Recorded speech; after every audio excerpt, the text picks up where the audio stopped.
29절은 예루살렘을 향해 가는 길에서 여리고 도시를 떠날 때 일어났던 한 사건을 보여줍니다. 그들이 여리고에서 떠나갈 때에 큰 무리가 예수를 따르더라. 그것은 맹인 두 사람이 예수님을 따라와서 고침받은 사건입니다. 맹인 두 사람이 길가에 앉았다가 예수께서 지나가신다 함을 듣고 소리질러 이르되 주여 우리를 불쌍히 여기소서 다윗의 자손이여 하니, 길가에 앉았다는 것은 그 두 사람이 순례객들에게 구걸을 했다라는 뜻입니다. 그 당시에 맹인들은 대부분 길에서 구걸을 하는 것으로 생계를 이어갔습니다. 같은 내용을 담고 있던 마가복음과 누가복음에 보면 이 두 사람 가운데 한 사람의 이름이 바디메오라고 소개가 되어 있습니다. 바는 아들이라는 뜻입니다. 바디메오는 디메오의 아들이란 뜻이죠.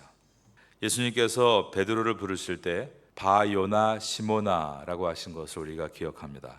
마찬가지로 바가 아들이란 뜻이고 바요나, 요나의 아들 시모나라고 부르신 것입니다. 이 바디메오, 즉 디메오의 아들은 예수님이 길을 지나가시는 것을 알고 맹인된 병을 고침받기 위해서 필사적으로 부르짖었습니다. 그런데 사람들이 바디메오를 꾸짖었다라고 되어 있습니다. 20장 31절입니다. 무리가 꾸짖어 잠잠하라 하되 더욱 소리질러 이르되 주여 우리를 불쌍히 여기소서 다윗의 자손이여 하는지라. 이것은 바로 앞장인 19장에서 부모들이 아이들을 데리고 왔을 때 꾸짖은 것과 같은 상황을 보여줍니다. 예수님께서 지금 얼마나 바쁘신데 하찮은 아이를 축복해달라고 길을 막는다고? 이거와 같은 의미로서 지금 예수님께서 얼마나 급하게 일들을 하셔야 되는데 맹인들이 와서 예수님의 길을 막는 것이냐, 이 바디메를 하찮게 여기고 홀대하고 있음을 보여줍니다. 왜 그랬을까요? 그 당시 사람들은 이 맹인을 범죄함으로 하나님께 벌을 받은 것이다, 그래서 눈이 멀게 된 것이다 라고 생각을 한 것입니다. 그리고 히브리어 디메오라는 뜻이 오염됐다, 더럽다라는 뜻입니다. 그러므로 바디메오는 더러운 자의 아들이란 뜻이었는데 왜 이런 이름이 붙여졌는지, 별명이었는지 알 수 없으나 사람들이 바디메오를 얼마나 무시하고 있었고 가치 없게 보고 있었는지를 보여줍니다. 사람들이 잠잠하라라고 꾸짖자 31절에 보면 잠잠했나요? 아니죠. 더욱 소리를 질렀다라고 되어 있습니다. 그러자 그의 간절함으로 인해 예수님께서 걸음을 멈추게 된 것입니다. 32절입니다. 예수께서 머물러 서서 그들을 불러 이르시되 너희에게 무엇을 하여 주기를 원하느냐.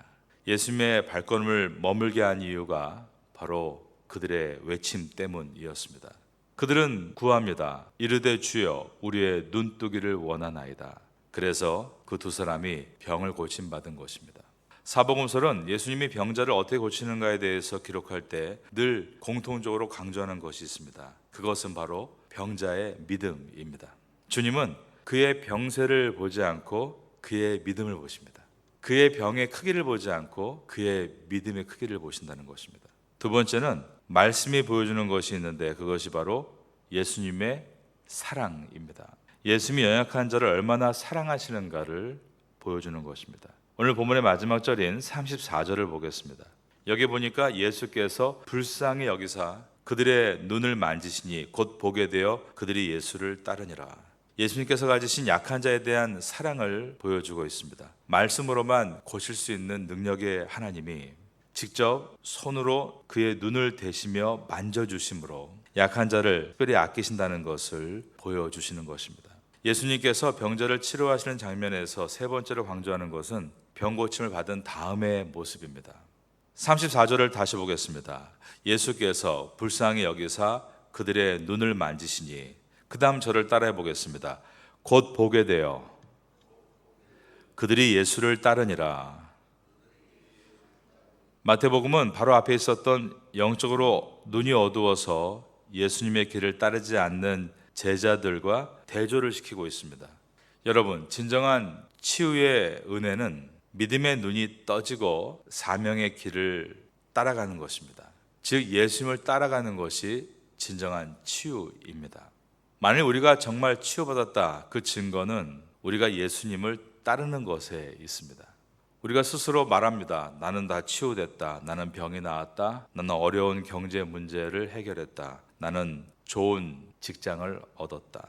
그렇게 말하면서도 여전히 예수님의 길을 따르는 것과 다른 삶을 가고 있다면 우린 온전한 치유를 경험하지는 못한 것입니다.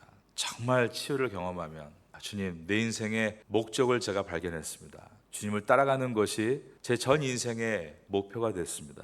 예수님은 바디메오를 치료하셨는데 바디메오는 치료만 받은 것이 아니라 그의 심령이 치유되어 예수님을 따르게 된 것입니다.